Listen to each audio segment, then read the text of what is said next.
while supplies last. See Lowe's.com for details. This is the KBLA Sports Minute with Ray Richardson. Impressive win for the Clippers last night. They beat Phoenix by 27. All 5 starters scored in double figures. Paul George led the way with 25 points. Kawhi Leonard had 5 steals. Over the past 5 games, Kawhi has 15 steals and 7 block shots. The Clippers are straight up balling. They are 10 games over 500 and 15-3 since December 1st. The Lakers are back on the court tonight. They play Toronto at Crypto.com, 7:30 tip-off.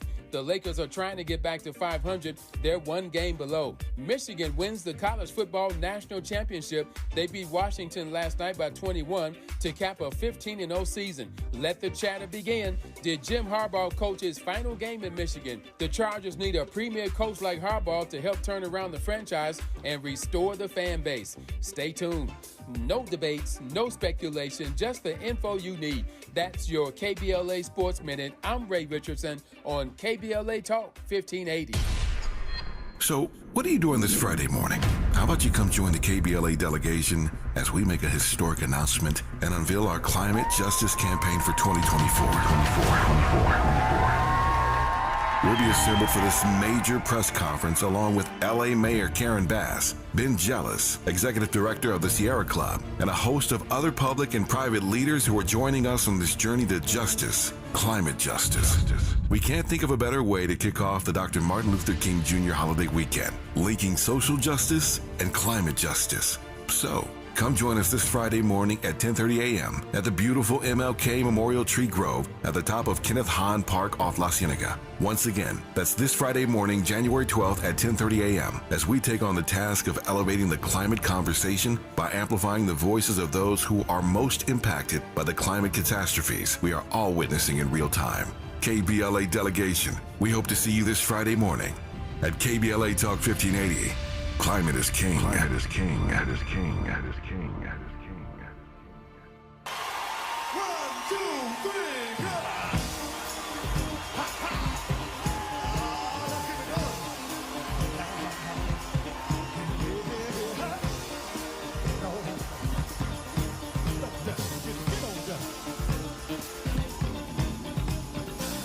I'm gonna try to keep it coming. Things ain't always smooth, but I'll be alright as long as I can find the groove. Yes, I will. Yeah.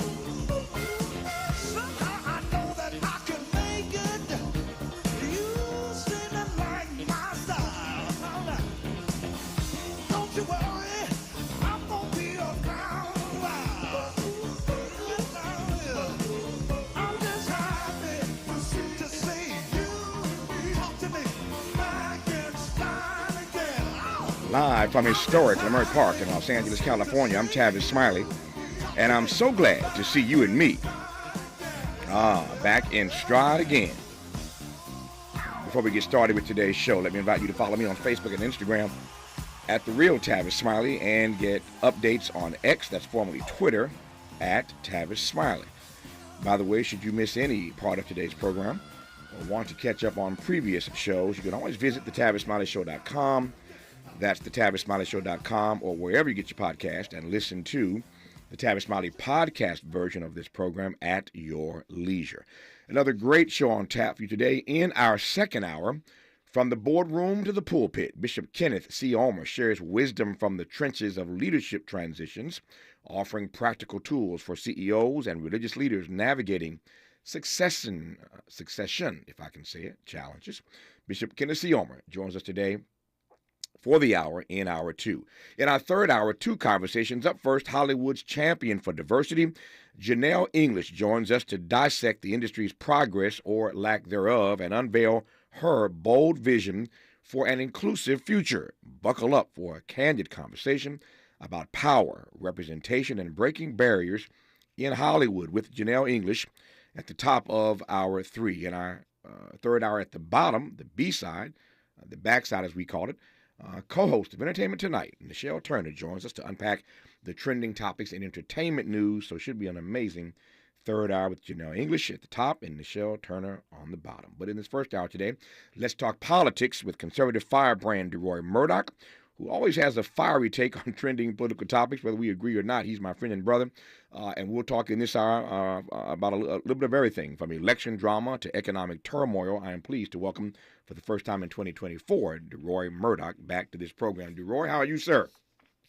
Tavis, I'm great. Happy New Year, and thank you for Back in Stride again. I enjoyed hearing that song from the 80s. I remember it from when I was probably in college, and you might remember it from around that time, so thanks for that. Oh, yeah. Thanks for the memories, as they say. No. Every day, man, every day. It's amazing, too, how the response I get to that track. When I started this program, 2.5, almost 3 years ago now, we started this program. I wasn't exactly sure what our theme was going to be, and I actually had some music written. I commissioned some music as our theme music, and we played it the first day, I think, second day, Miles, something like that, and it was nice. But that Frankie Beverly piece, and I play that in part because my studio and this show, we're nationally syndicated, of course, but we're based in L.A., and that track, that version of Back in Stride, was actually recorded live in L.A. That's a live recording, obviously. It's recorded live in L.A., so it made sense. I'm live from L.A. Frankie Beverly did it live in L.A., and after being gone for a while, I was happy to be back in stride again. So it all made sense. And we played it the first second day 2.5 years ago. It stuck. Folk loved it.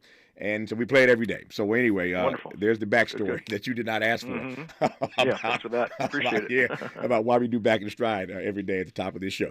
That said, pleased to have DeRoy Murdock on this program. As you know, I love checking in routinely with my conservative friends, certainly my black conservative friends, to get a sense of how they're processing the world through their lens. My lens, of course, is a lens that is unapologetically progressive. DeRoy and I don't always see things the same way, but I'm always fascinated by his take, and sometimes I learn things from this brother. Well, actually, always I learn things from him. So let me jump with this. To start. While we are having this conversation, literally, Donald Trump today is back in court once again, and it's getting a little crunk. I'm reading now this first paragraph. Back in court again. Back in. I love it. See, he's a conservative, but he's got chops. He's got jokes. He got a sense of humor, and that always helps, right?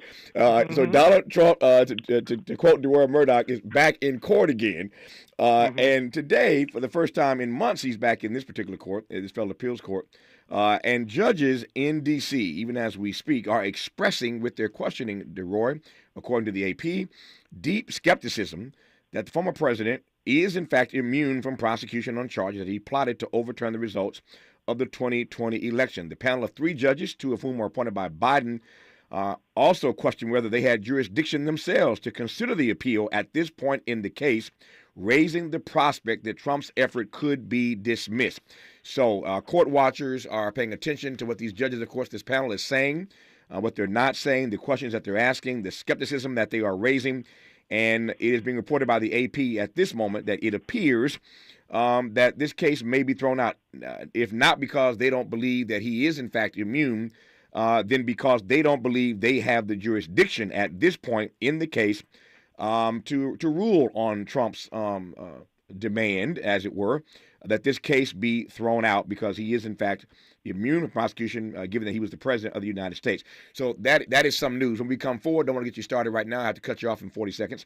When we come forward, we'll start with that and get DeRoy's take, first of all, just on the argument that Donald Trump has made, that he is, in fact, immune from prosecution because he was president. Now, I hope DeRoy, let's say we don't agree on everything, but I hope this brother is not going to tell me that he thinks Donald Trump is immune just because he was president from these high crimes and misdemeanors. But that's what this federal court is being asked to decide right now, whether or not he is immune from prosecution because he was a sitting United States president. So we'll start with that when we come forward with DeRoy Murdock on Tavis Smiley. Hope, agency, dignity. This is Tavis Smiley.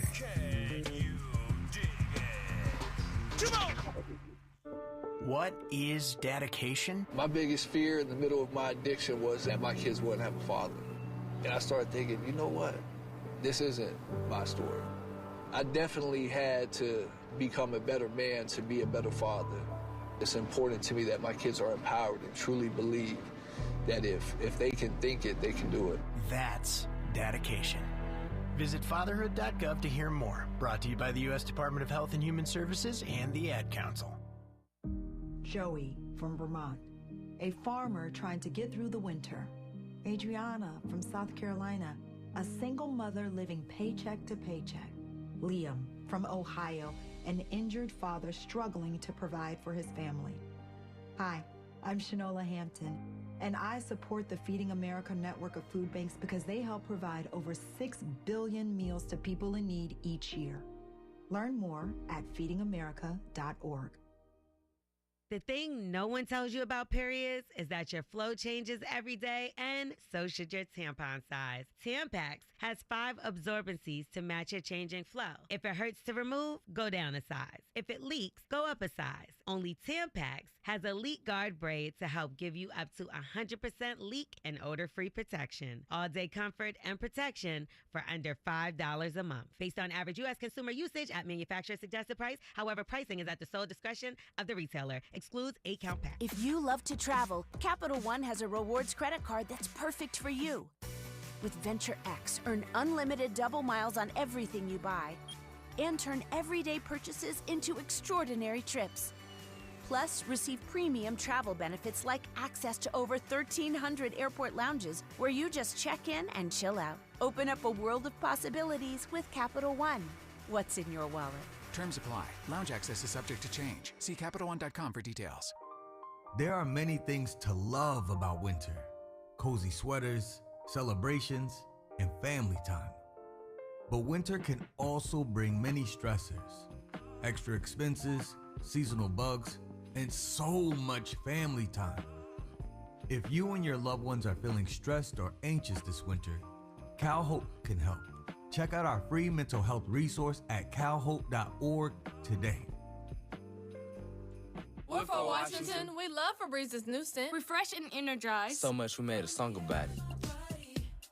I can't escape this feeling inside. Refresh and energize. It's a mood, it's a vibe. Breathing for the first time. So free, so alive. Breathe happy for free. Smells like paradise. Breathe happy for KBLA Talk 1580. I'm Dominique DePrima from the show First Things First, weekday mornings from 6 to 9. Join us tomorrow with Black Lives Matter Grassroots Director Dr. Melina Abdullah, plus headlines, trending topics, and your phone calls only on KBLA Talk 1580. Helping to make you the most knowledgeable person in your circle of friends. This is Tavis Smiley. Tavis Smiley with our friend and brother DeRoy Murdoch, conservative firebrand, in this first hour talking politics. And the news of the hour, at least, is that Donald Trump is once again in court, and judges appear to be expressing skepticism that his claims of immunity from prosecution because he was a sitting U.S. president vis-a-vis the happenings of January 6th. An argument they don't appear to be buying at the moment. So let me just start at the outset, DeRoy, with this question, whether or not you believe, in fact, as does Donald Trump, that he is immune from prosecution because he was a sitting president. Yeah, thank you for the question. I think there are two matters here. One is the immunity question, and then something a little more deep in the weeds in terms of the legal process.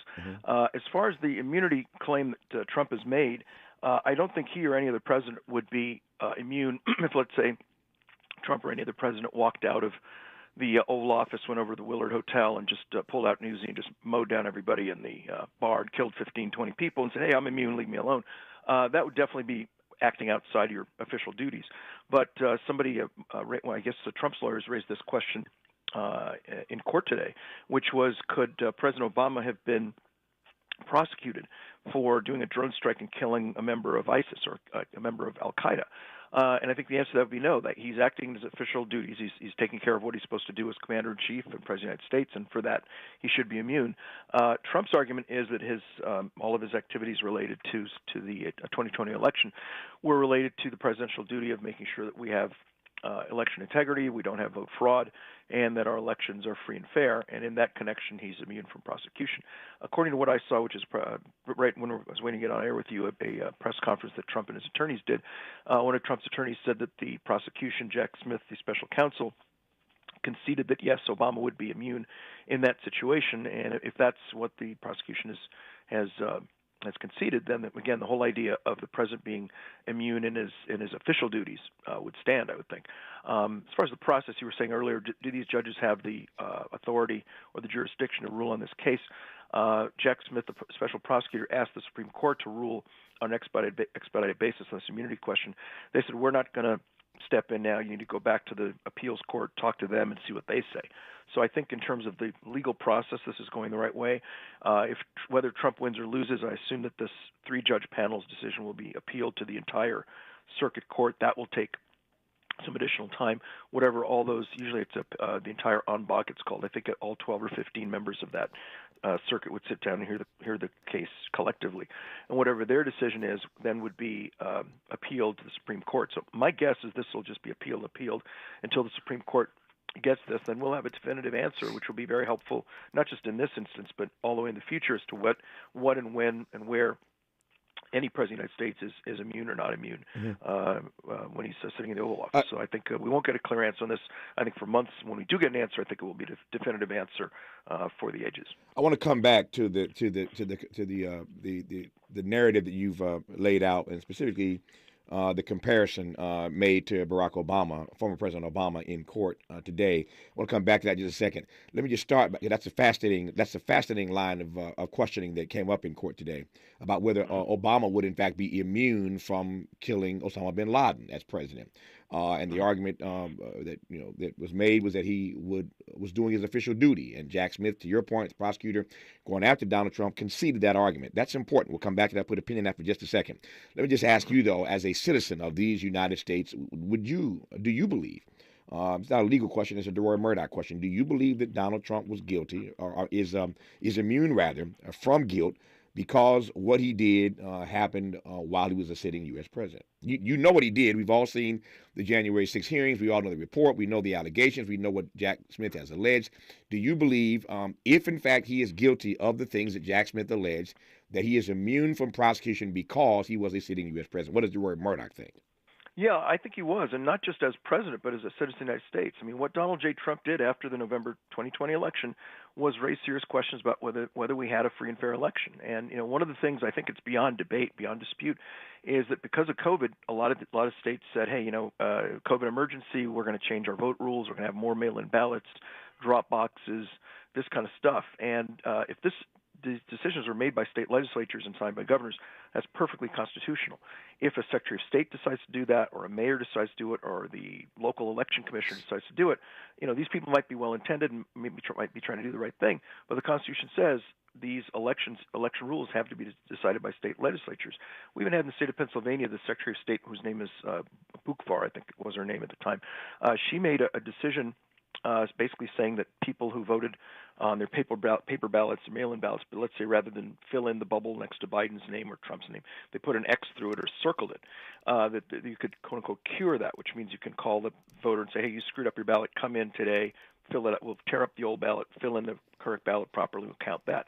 Well, she made that decision on election eve at 8:40 p.m., the night before the election, the night before the polls open, all on her own. This was not the Pennsylvania state legislature debating it and voting on it and sending it to the governor for signature. You can't do that. You might agree with her decision, but the proper way to do it is to have the state legislature decide. So these people who made these unilateral decisions, maybe because of COVID and they're concerned about germs or whatever, they did it the wrong way. And just on that basis alone, I think it was appropriate for Trump and others to raise questions, asking how can you have people's votes being counted when the rules were changed literally the night before the election. So I think that's totally legitimate, and this is no different than Maxine Waters getting up on January 6, 2017, and challenging the electoral slates from Alabama, from Wyoming, and saying, we don't think these are legitimate.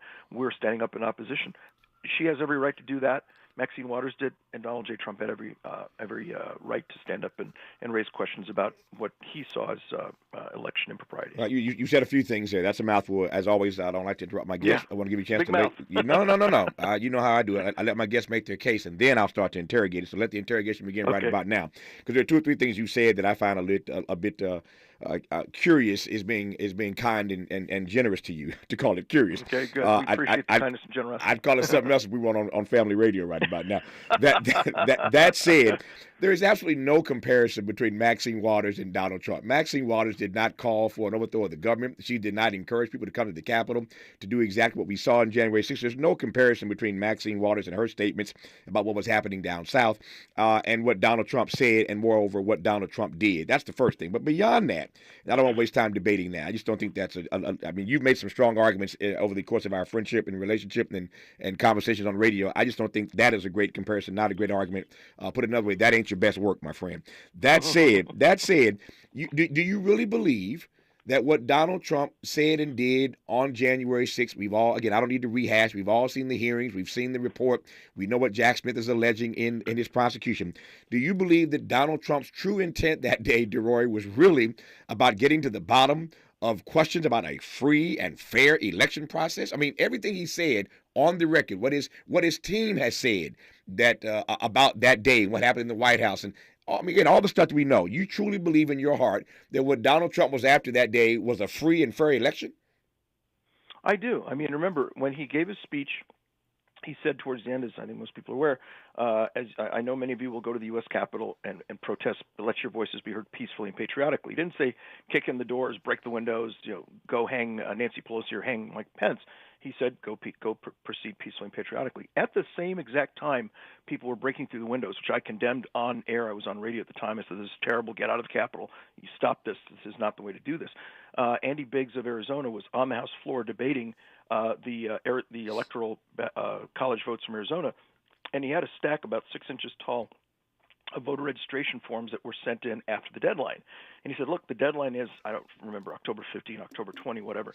And these came in afterwards and these people shouldn't have voted because they missed the deadline. That's too bad for them, but, those are the rules. And he was holding up this stack of ballots and saying these people shouldn't have voted. Right at that time, the windows broke, these people kicked the doors down, and the whole thing fell to pieces. Why would Trump send people in to shut down that process where we were getting evidence of the claims that Trump had made? So I think that he was, in fact, trying to get justice, if you will, for an election that he saw as fraudulent. I will say that I wish that he had, once the glass started breaking, that he had stepped forward and say, okay, this is wrong, stop. If you think you're doing this on my behalf, you're not. You need to turn around and leave. I think that Trump's biggest vulnerability that day was not, if you will, calling off the dogs, if you want to put it that way, or telling his supporters, don't do this, turn around and leave. He did that finally at about, I think, 3 p.m., 4 p.m. He should have done it right at 5 p.m. But the whole, I do think I do think that's the toughest thing for him to have to try to explain or justify. But as for the rest of it, I think he was standing up for what he thought was right, which was having a clean election, and when you've got questions about it, raise the questions and try to get it settled. But the whole in that argument, DeRoy, is simply this: to your point that Donald Trump should have said to them, "If you think you're doing this on my behalf, you're not." He was the fool. He's the man that called them there. He's the one that tweeted and told them to come to the nation's capital. So to your point, that he would then say, "If you think you're doing this on my behalf, you're not. Leave and go home." This is the guy that invited them there in the first place, DeRoy. Well, I think he invited them to protest peacefully, as Americans have done for centuries, as MLK most famously did at the Lincoln Memorial. We had the Million Man March. I mean, people have protested in front of the U.S. Capitol for hundreds of years, and certainly within our memory, I forget the day Trump was elected or inaugurated. You had the Women's March. That was the day after he was inaugurated. Sure. Women wearing the pink pussycat hats, et cetera. Thousands and thousands of them, and that's fine. That's perfectly appropriate. So if the plan is, come listen to Trump speak, and then go to the U.S. Capitol grounds and protest peacefully, that's no different than people have done peacefully and really with the applause of their fellow citizens for centuries. When people went in and kicked the doors down and broke the windows and marched inside, yes, that's wrong. And I've said over and over, the people who broke the windows and engaged in that breach of the Capitol, those people ought to be in jail. But Trump did not say, okay, go attack the place. He said proceed peacefully and patriotically. If he wanted him to tear the place down, I think he would have said, okay, go in and tear up the Capitol and shut down Congress. He didn't say that. But the evidence is clear. We don't need to relitigate this. But the evidence is clear that while all this hell was breaking loose on the Capitol and Donald Trump was fully aware of it, watching it from the White House, he made no attempt, no effort to stop it. He, as president and commander-in-chief, could have stopped that nonsense immediately. They were looking for help that day at the Capitol, and the president did not lift a finger to assist or aid them in their effort to protect our U.S. Capitol. So again, he's the guy that invites them there. He does nothing to stop this mayhem from happening. And I'm only raising this because, again, I don't want to relitigate this, and the reason why I have my conservative friends on, even though I am unapologetically progressive, is I want us to know what they're thinking. I want to know what the other side is thinking. That's always. I'm not afraid ever to engage. Sure. Roy's not afraid of me. I ain't scared of him. I love to know what the other side. Exactly. I know what the other side. I want to know what the other side is thinking, so I know how to better make my arguments. Here's the problem I have, though, DeRoy. That there are too many people who are raising arguments like the ones you're raising now. We had a conversation about this the other day on this program about our collective memory and how as time passes on, 3 years after January the 6th, with people starting to frame what happened that day the way you're framing it, it's just not an accurate reflection of the record. I ain't calling you a liar. I'm just saying it's not an accurate reflection of the record. And the farther away you get from January the 6th, this thing ends up being a Boston Tea Party at some point. It was a celebration. It was a party in D.C. That's not what happened that day. And when you continue framing it this way, as if Donald Trump was not involved, as if he didn't invite them there, as if he was relishing this moment, as if he did nothing to stop them, as if he wasn't trying to get Secret Service to take him to the Hill. He wanted to be a part of this. All of that is a matter of the public record, and this spin that you're putting on it, I think, does a disservice ultimately to the truth of what happened 3 years ago. Well, I think you raise an interesting point, not just in terms of January 6th, but in general, which is as time goes on, people tend to remember things the way they want to. Right. You may run into a friend from college who says, "Oh, do you remember, back in sophomore year when we did XYZ?" And that person really believes it. And you know damn well he could probably whip out your photo album and show them pictures where, it didn't happen the way you said it happened actually this other way. So we tend as intellectual creatures to remember things the way we want to, especially as we move further away in time. So that's an interesting point you raise.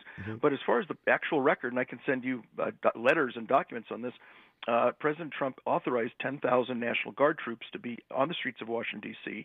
to keep the peace that day. And he said, look, this may get out of control. You're authorized to have 10,000 troops to come in and keep things cool. And Nancy Pelosi and Muriel Bowser of D.C. both said, no, we don't want that. We tell the National Guard to stand down. We don't need them involved.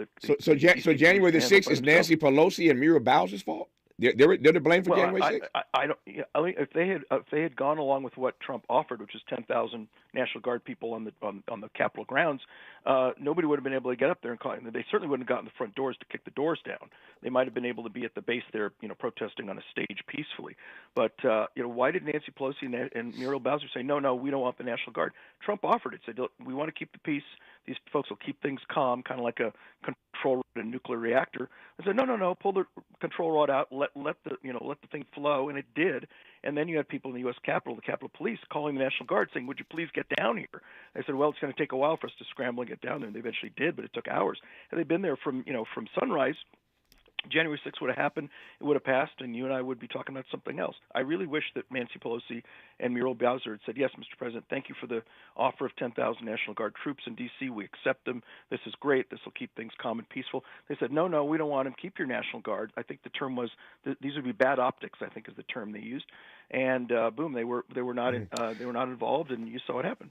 Things went crazy. When we come forward, speaking of things going crazy, I want to ask DeRoy the following. I'm just curious. You've heard his point of view. You are hearing his point of view about what happened on January the 6th. You have heard him say that he does, in fact, believe that Donald Trump is immune from prosecution because he was a sitting president. We haven't gotten back to the Obama comparison about killing Osama bin Laden. I ain't forgot about that. Trust and believe. We'll come back to that in a moment. But I also want to ask him about how he sees Donald Trump running out the clock.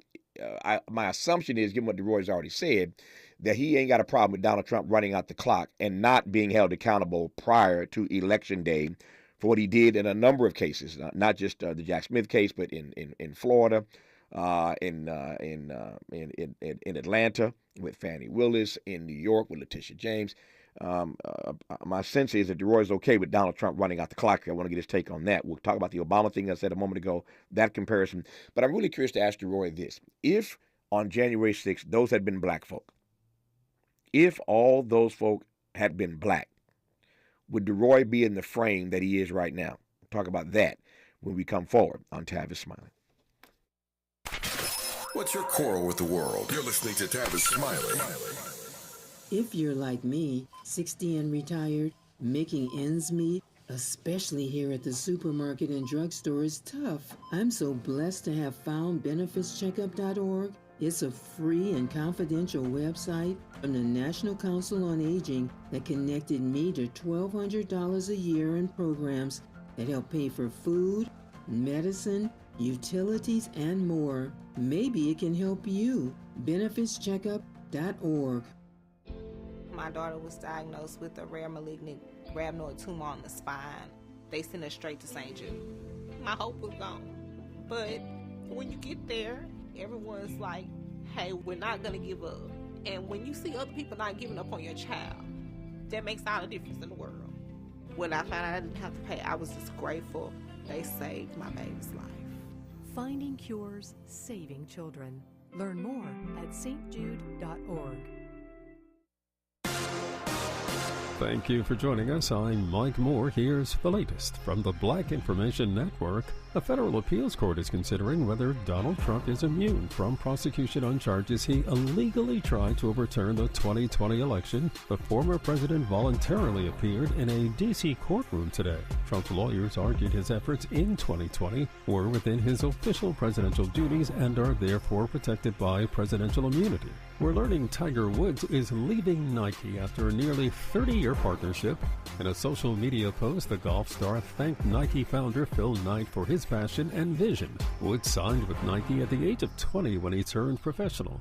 Nike acknowledged Tiger's contribution to golf in a social media post, saying he challenged his competition and stereotypes. And that's the latest. I'm Mike Moore from your 24/7 news source, the Black Information Network and BINnews.com. Shop the closeout event now at Lowe's. Get up to 35% off select major appliances. Plus, save an extra $100 when you spend $999 or more on all major appliances. Valid 1/4/24 to 1/24/24. Selection varies by location while supplies last. See Lowe's.com for details. This is the KBLA Sports Minute with Ray Richardson. Impressive win for the Clippers last night. They beat Phoenix by 27. All 5 starters scored in double figures. Paul George led the way with 25 points. Kawhi Leonard had 5 steals. Over the past 5 games, Kawhi has 15 steals and 7 block shots. The Clippers are straight up balling. They are 10 games over 500 and 15-3 since December 1st. The Lakers are back on the court tonight. They play Toronto at Crypto.com, 7:30 tip-off. The Lakers are trying to get back to 500. They're 1 game below. Michigan wins the college football national championship. They beat Washington last night by 21 to cap a 15-0 season. Let the chatter begin. Did Jim Harbaugh coach his final game in Michigan? The Chargers need a premier coach like Harbaugh to help turn around the franchise and restore the fan base. Stay tuned. No debates, no speculation, just the info you need. That's your KBLA Sports Minute. I'm Ray Richardson on KBLA Talk 1580. We've got a lot to talk about. Race, culture wars, political turf battles, criminal justice, and injustice. The courts. These are the conversations you won't hear elsewhere. My guests are leading journalists, celebrities, and sports figures, elected leaders, and influencers. They aren't afraid to get into it and say the quiet part out loud. With Ariva Martin in real time, your commute just became the most engaging part of your day. Tune in weekdays from 4 p.m. to 6 p.m. or find us on YouTube. Ariva Martin in real time, when you want it straight, no chaser. Unapologetically progressive. KBLA Talk 1580. We've got your black.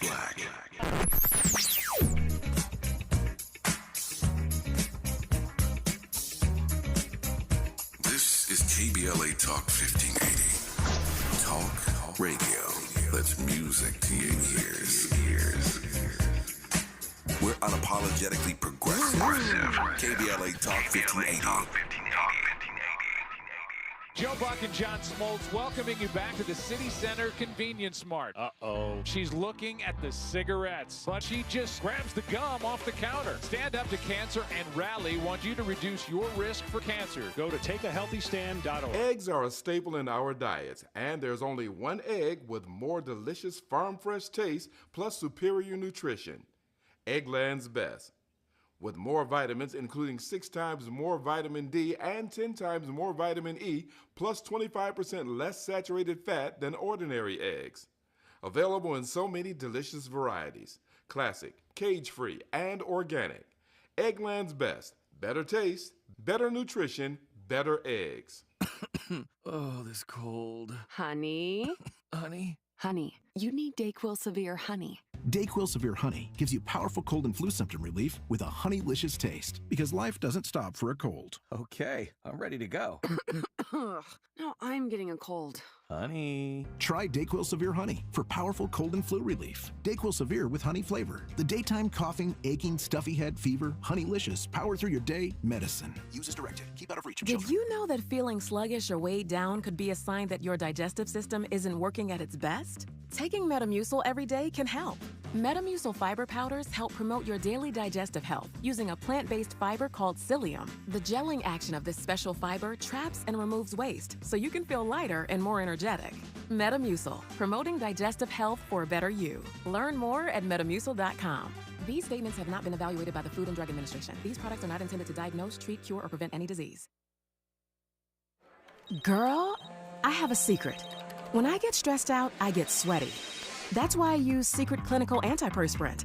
It's like my own secret weapon. For 72 hours, I get Secret's strongest protection against sweat caused by stress, heat, and activity, because you know how crazy life can get. Plus, it's made with advanced odor fighters that don't just cover up smelliness. They help prevent it from happening in the first place. Believe me, if I weren't wearing Secret, I'd be a hot, smelly mess. Thankfully, Secret works. Made fresh daily in Leimert Park, Los Angeles, California. You're listening to Tavis Smiley. Tavis Smiley and DeRoy Murdoch, my conservative firebrand friend, as we talk about politics in this first hour. And I wanted to just, before I move forward, DeRoy Murdoch, go backwards. I went to fact check a few things that you said during our conversation earlier that I want to just put on the record here. This claim that you made that Donald Trump, wanted to bring in National Guard troops, and Muriel Bowser, mayor of D.C., and Nancy Pelosi squashed that really isn't true. AP and others have done. When you Google it, there are a number of sources on this. I couldn't do it fast enough in real time, but I wanted you to get your point out, knowing that I'd have time in a moment to look into it.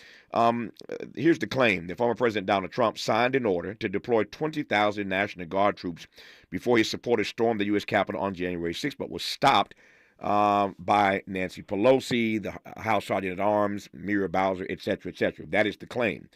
The AP says that's false, absolutely false. While Trump was involved in discussions in the days prior to January 6th about the National Guard response, he issued no such order before or during the rioting. And for that matter, Speaker Pelosi does not control National Guard troops. In other words, if the president had said the National Guard is coming and they're on the way, Pelosi and Bowser could not have stopped it anyway. So it's just not true that the president did in fact sign that order. And there are a number of sources you can check to underscore that point. I just wanted to just put that out there. When it comes to Pelosi and Republicans who've argued that she did nothing that day to stop what was happening herself. That's not true.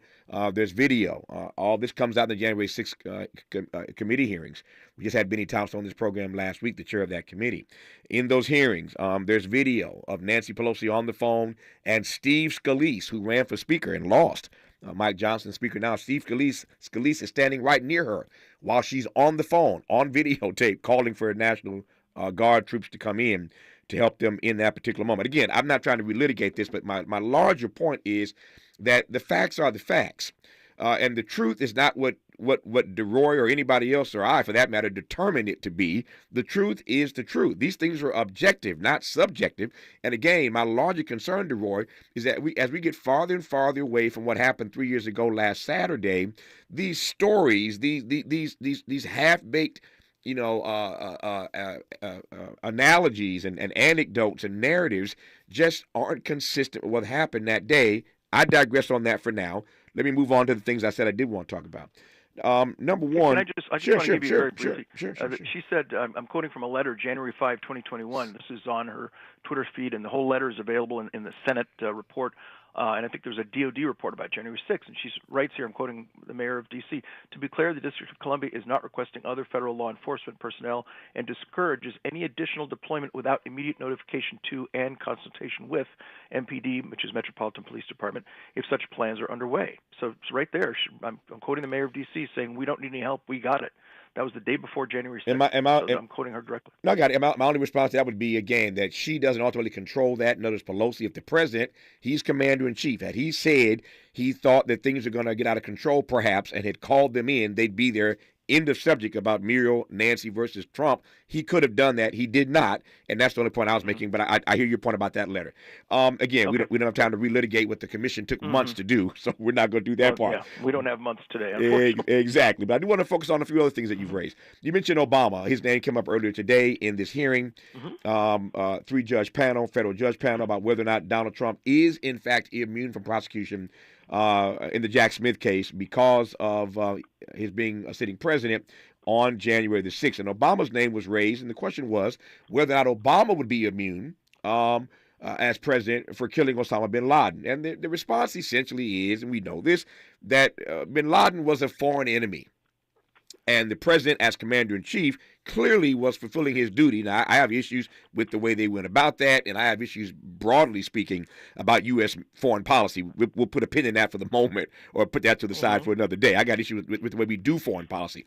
But in this particular instance, one could argue that the president was doing his duty as commander-in-chief and went after Osama bin Laden.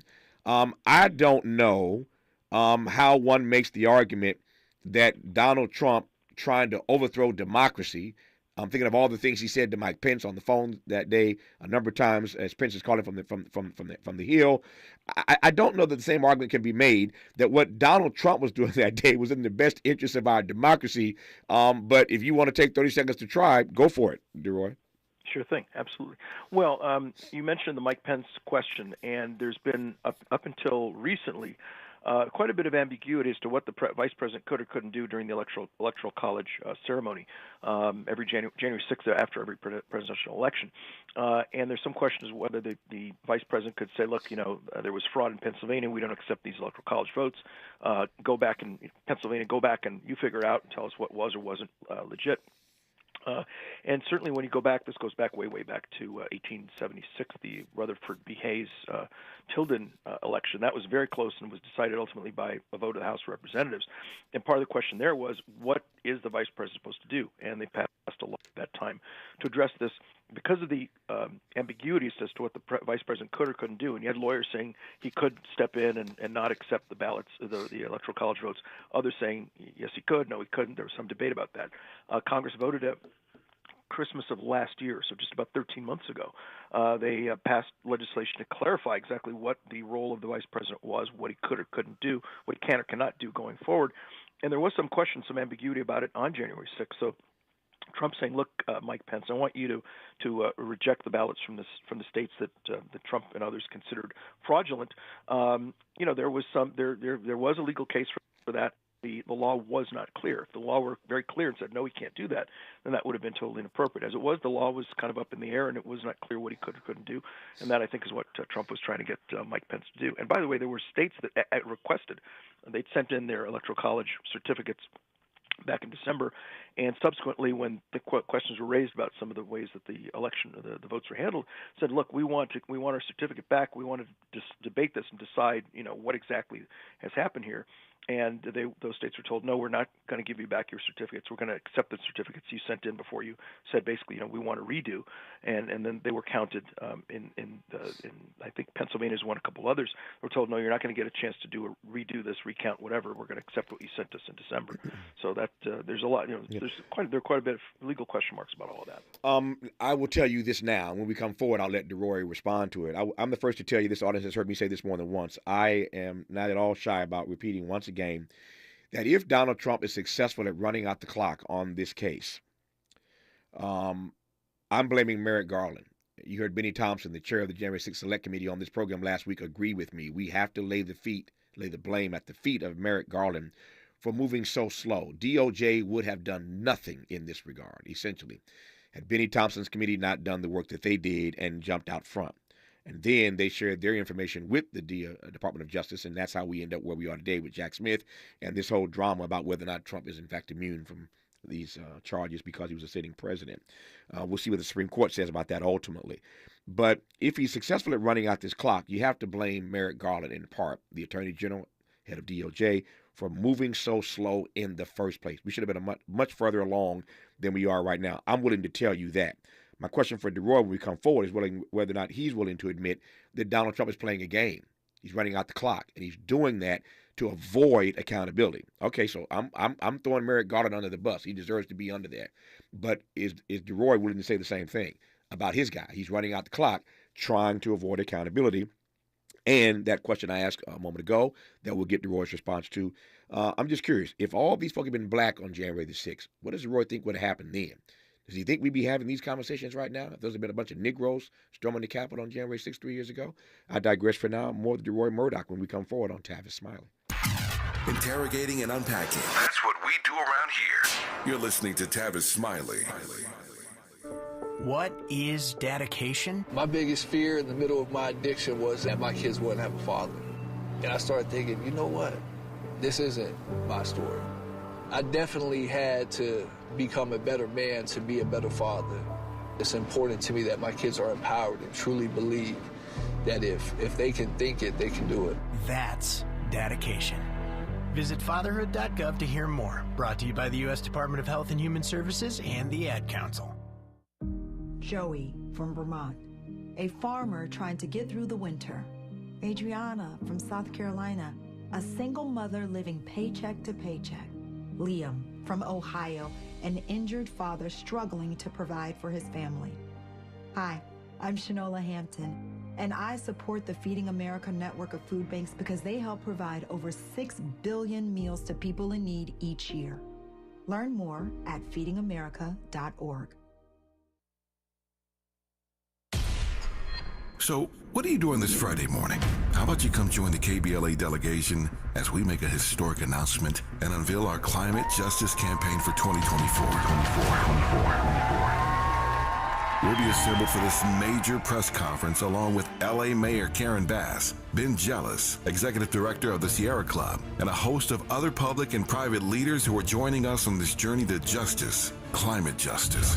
We can't think of a better way to kick off the Dr. Martin Luther King Jr. holiday weekend, linking social justice and climate justice. So, come join us this Friday morning at 10:30 a.m. at the beautiful MLK Memorial Tree Grove at the top of Kenneth Hahn Park off La Cienega. Once again, that's this Friday morning, January 12th at 10:30 a.m. as we take on the task of elevating the climate conversation by amplifying the voices of those who are most impacted by the climate catastrophes we are all witnessing in real time.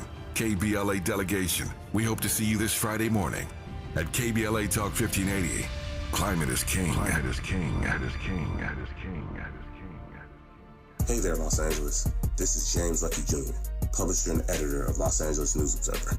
Are you hungry for news that matters to you in the African American communities of Los Angeles? Well, buckle up, because we got the scoop you've been craving. Stay in the know and never miss a beat with our free weekly publications conveniently available near you. Or hop on the digital wave and become an exclusive subscriber at OGNSC.com. Don't forget to join the party on Instagram and Twitter at OGNSCINC for behind-the-scenes access and sizzling updates. No more FOMO. Let's stay informed, connected, and empowered together.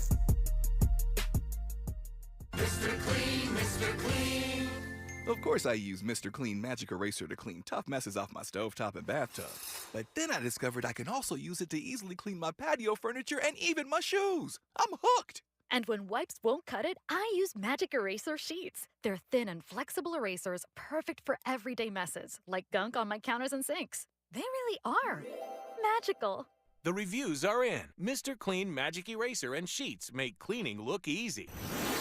Let's get back to more of this rich dialogue with Tavis Smiley. I think that Merrick Garland has put Donald Trump in position with his legal teams, plural, to be able to run the clock out on many of these cases, if not all of them. It won't happen, of course, in New York with Letitia James. She's already crossed that threshold. But in these other cases, I think that Merrick Garland, in part, certainly the case with Jack Smith, has put Donald Trump and his team, legal team, in position to run out the clock. And if Donald Trump does that successfully between now and Election Day and is capable of winning this election and becoming president once again, we will have Merrick Garland to thank for allowing Donald Trump to run out the clock. And I got a real problem with that. I assume, having said that, DeRoy, you ain't got a problem with Donald Trump running out the clock. Well, let me say this. First of all, we agree on something. I agree with you on the question you raised about Merrick Garland, and I think to a degree Donald J. Trump would agree with you. I think if he is in fact guilty of all these terrible crimes that Jack Smith and Merrick Garland claim he is, they should have started January 21st, right when Biden came in, starting the case against him and file it in February or March or April of 2021, and either get the guy convicted and either locked up or disqualified from running for office or whatever, or he's acquitted and then he can go on and do what he's doing now.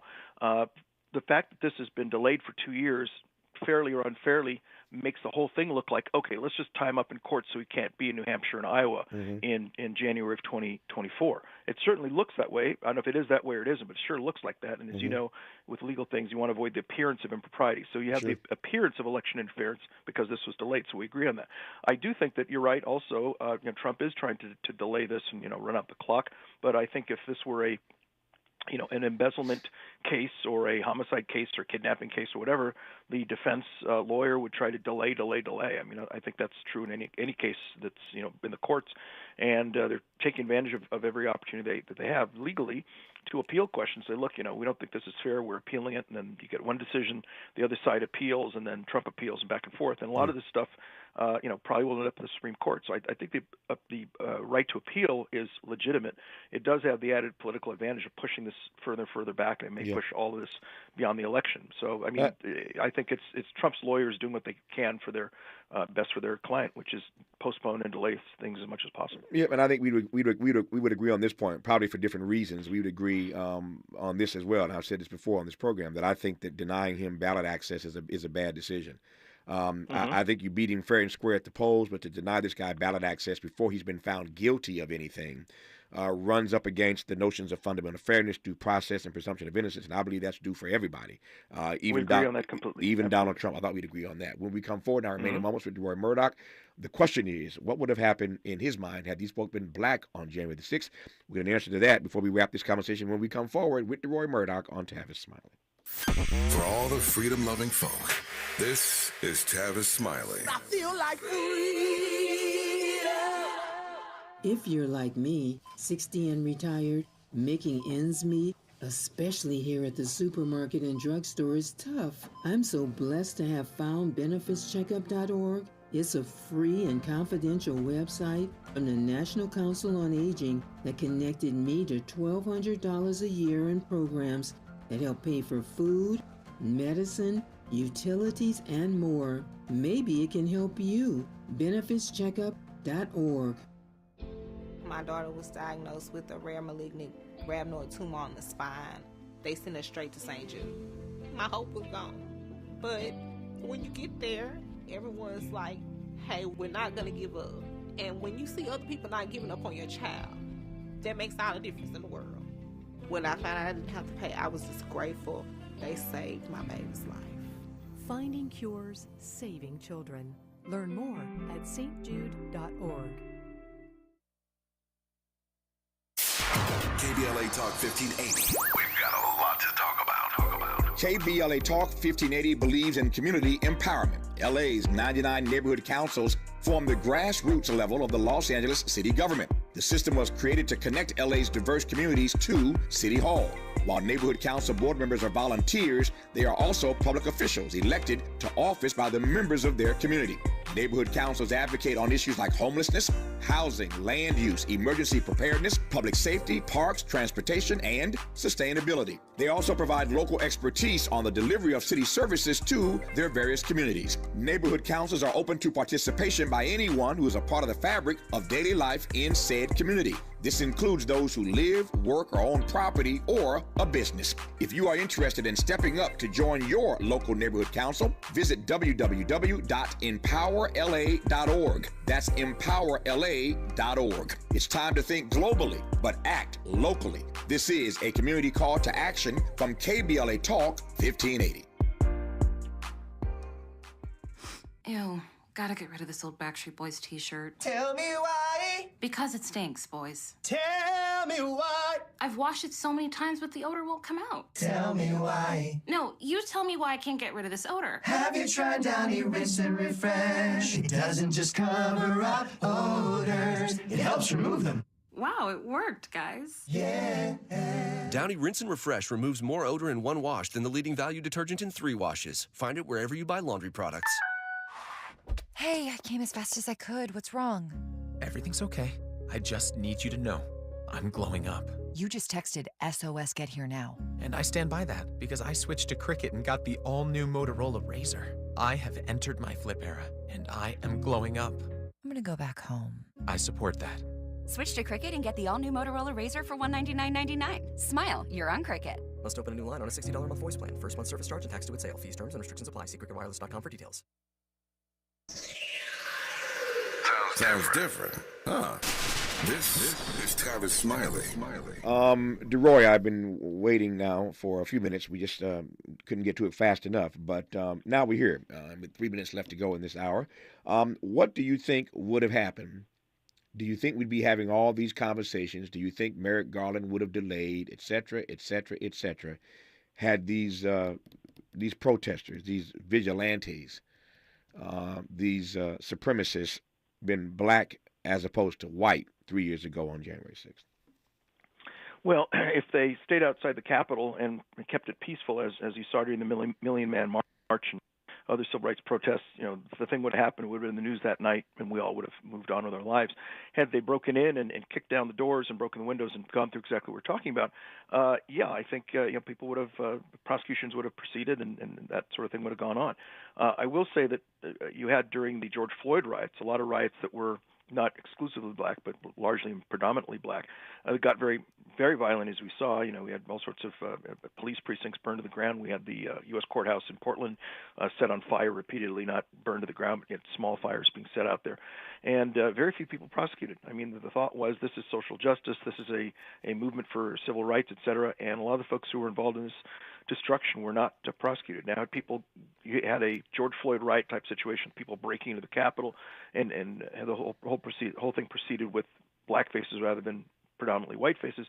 I think given the high profile target, if you will, you probably would have had more prosecutions and that sort of thing. But you had a lot of violence take place during the George Floyd riots, for which very few people paid any price whatsoever. Do you think that that Merrick Garland would have dragged his feet in the way that he has?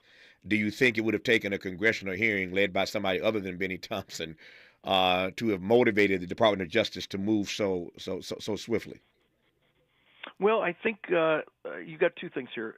As far as the racial element, I don't know what impact it would have had. If these were, again, BLM Center, I think there would have been also some delay. I mean, we saw this is not the U.S. Capitol, but there was an attack on the Interior Department about sometime over maybe last spring. I think it was last spring, and a bunch of people went in and kicked the doors down at the Interior Department and rushed in and so on.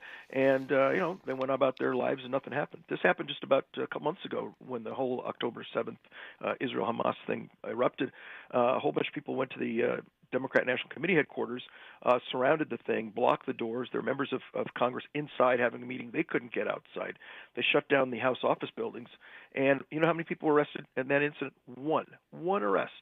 So there seems to be, you hear people on my side talk about a two-track justice system. It seems if you're on the left side of the spectrum and there's a Democrat administration, they kind of look the other way. And one person arrested when you had the entire U.S. House buildings locked up because of this violent riot, basically, at the DNC. One arrest. Had this been a bunch of Republicans out there, I think you would have seen a lot more arrests than just one. I'm never afraid to re-examine the assumptions that I hold. I'm never afraid to have my inventory of ideas expanded. And I'm never afraid, again, to be pushed. But in this case, DeRoy, you're wrong and I'm right. Even though you're wrong, I'm right. Even though I engaged the exercise for an hour. So don't say I didn't. All jokes aside. And I disagree, but that's part of the process.